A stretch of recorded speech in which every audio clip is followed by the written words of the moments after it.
In this video, I'm going to show you 3 techniques that I always use for 3 different questions on the digital SAT math section. Solve with Desmos.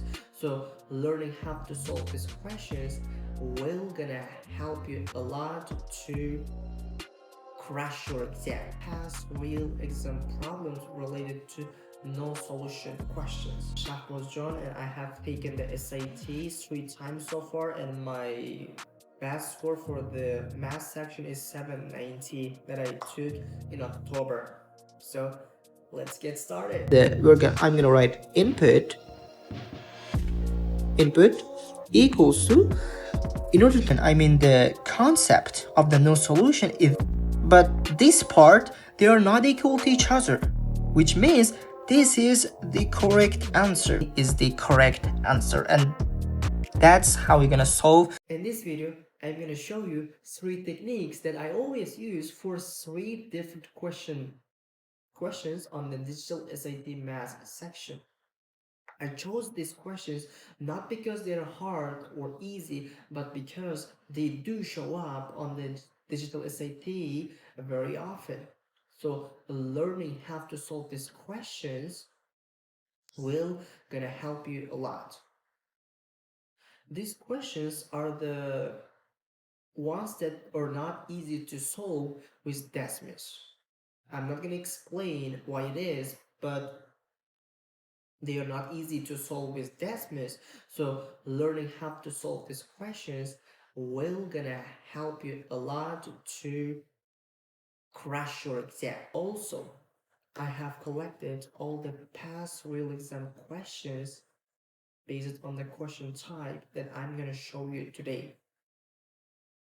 For example, if I'm gonna show you the no solution questions, I have collected all the past real exam problems related to no solution questions. So you can learn that technique and apply it to the all past real exam questions so that you can master this skill. And I have 3 files like that. So if you wanted to get access to those files, please watch the video till the end. I'm gonna show you how you can access to these files. Before begin the video, let me introduce myself very quickly. My name is Shahboz John, and I have taken the SAT 3 times so far, and my best score for the math section is 790 that I took in October. So let's get started. Let me share the example. Let's look at this question. It's a simple linear equation question because we have a slope here and we have a y-intercept here. And if we read the question, it asks us about which statement is the best interpretation of something. And I highlighted the keyword, which is interpretation. Well, while it is in a linear equation question, some people make a mistake even if they know the concept of this linear equations. As I said, knowing only the topics is not enough. For getting a high score, you should be master on them. You should have a certain techniques to solve certain questions. Now, I'm going to share one technique that I always use for interpretation questions. Whenever I see the word interpretation, I always use technique. Whether it's a quadratic, whether it's exponential, I don't care about what question type is, but the only thing I care about is the interpretation word, because College Board, asks us a lot of questions about interpretation or the meaning of something, and I always use this technique, and it always helped me. Let me explain that technique. It's a input-output technique. And what is this basically about? I'm going to show you. Firstly, let's identify our input. I'm going to write input equals to, in order to find the input, there is always a input, and it is a t here. And if we read the question again, it itself gives explanation, which is the months. Okay, our input is months.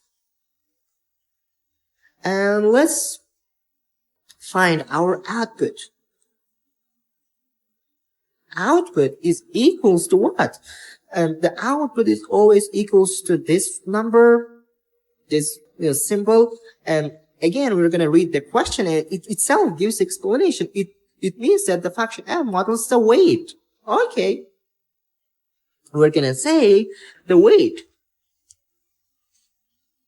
Okay. We found our input, which is months, and we found our output, which is weight.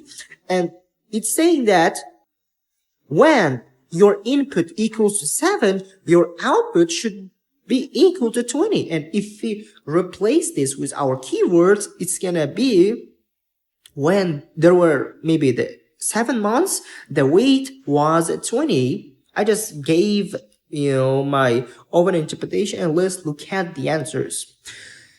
Let's look at A. The pig weighed 20 pounds 7 months after it was born. I think it was perfectly the matches because we have 20 pounds. It equals to our weight. And as you can see, this is 20. Okay, and 7 months. And we have the 7 months. And that's it. I think you got the hang of it. Let's look at the other option. The pig weighed 7 pounds. Well, there was a problem. There is a problem here because it's saying that the output is the 7. But as you can look at C, the input was the 7, not the output. So it's just straightly incorrect. It's wrong. Let's look at C. The pig's weight increased by 20 pounds during the 7 months after it was born. Yeah, it is, the input is correct, but it's a slope. As you can see, it's increased by, it's a slope. It is not the output. So let's just get rid of it. And that is exactly the same, increased by 7 pounds. Because why we do not, slope interpretation here is because we just only need the input and the output. That's it. And this is a technique that I always use for interpretation question types. I hope you understand what I did here. Yeah, I on purpose solved an easy question because maybe some people are watching as a complete beginner, so I don't want to complicate the example, but you can still take the overall idea is input and the output, and you can use for most interpretation questions. It can save and help you to find the answer. So I just wanted to remind you that it's a easy example, but I recommend you take the overall idea, not just focus on this example. Let's look at the second question type that I'm going to show you, which is the no solution questions. I'm not going to say they are separate question types. They are just part of the system of equations, but compared to one solution and infinitely many solutions, they appear on the math section very often. So let's talk about no solution today.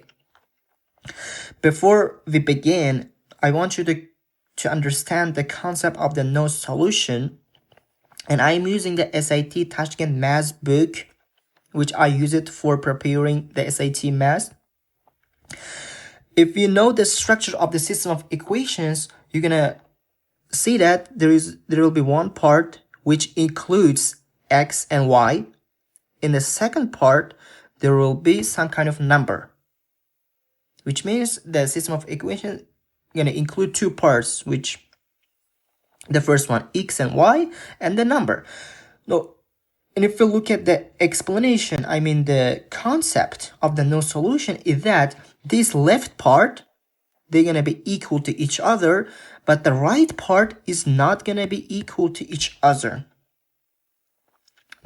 What they are going to say is that if there are two system of equations, this part, which includes x and y, they're going to be equal to each other, but the numbers are they're going to be different. This is the core concept of the no solution. I think now you understand the concept of the no solution, and let's solve some questions in order to get the better understanding of what I'm saying. Let's solve some questions. By the way, I'm using the file that I told you in the beginning of the video, which includes, all the no solution questions. So if you wanted to get access to these files, please watch the video till the end. I'm gonna tell how you can access to these files. So let's solve this question. Firstly, what I'm gonna do is just cross multiply so that I can get rid of this fraction, and also I'm gonna expand this right away so that we can save time. This is gonna be 8 as x plus 24 equal to 20x minus 15.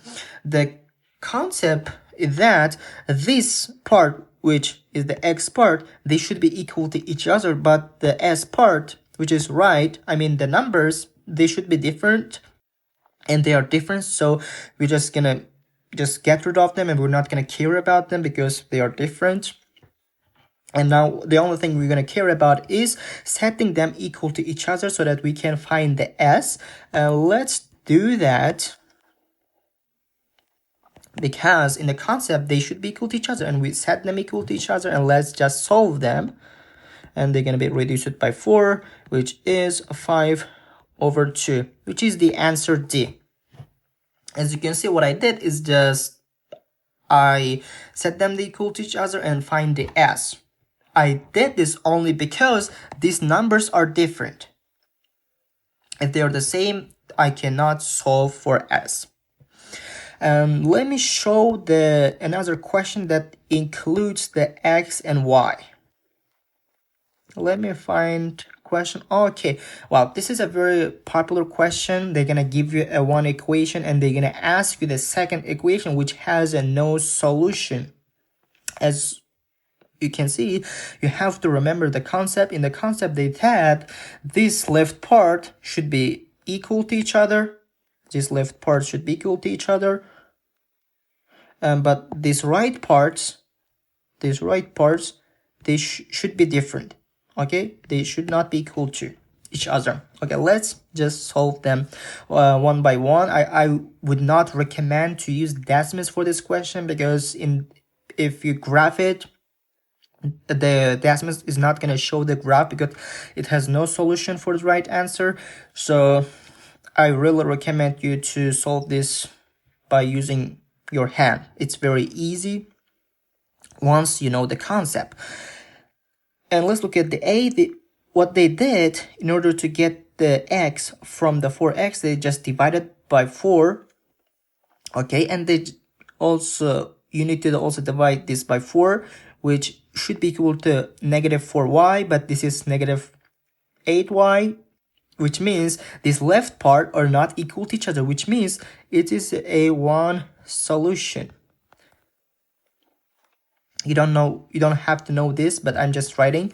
So, and in order to get the 1/2 by using 4 is they just divided by 8. And let's divide this by 8. Okay, and let's divide by 16 by 8, and it's 2y, and they are equal to each other. That's good. And let's divide the 8 by 8, which is the 1, and this is exactly the same, which means the both parts are the same, which means it's an infinitely many solutions,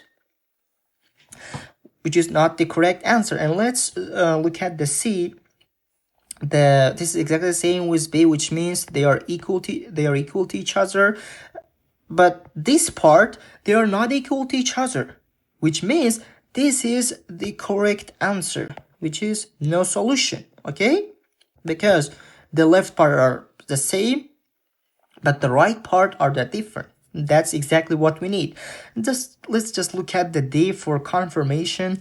They just divided the x by 4 for x by 4, and they get x minus 4y, which is the same with this one, and they divided also this by 4, and they get the 2, which is exactly the same with this one, which means this is again infinitely many solutions. As you can see, once you know the concept and once you know the topic, this question is gonna become more easier than you think. And I think you get the hang of how to solve these questions. I mean, the no solution. Let's look at the last question type, which I'm gonna say real number because it includes the word real number. Again, I'm not gonna say it's a separate question type. It is a part of the system of equation, but because of some wording of this problem, you may not be able to solve this even if you know the concept of the system of equation. So let's just look at this question. Before we begin, I want you to read the question and try to understand what is the question is asking. The reason why I ask this question because when I firstly watched this question, I had no clue what the question is asking. If you know what the question is asking, that's really great. But if you don't know, no worries. We're gonna learn how to solve this question. So let's read the question very, very carefully. They're saying for each real number error, by the way, they gave the system of equations too.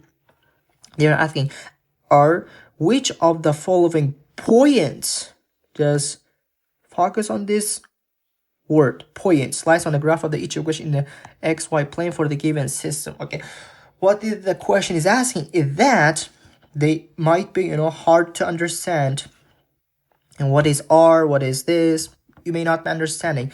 What their thing is, this is x value, this is y value, because they said the points. This is just so simple. This is x value, this is y value. And what they are trying to asking is that if you put the r instead of x, you should get this equation as a value of the y.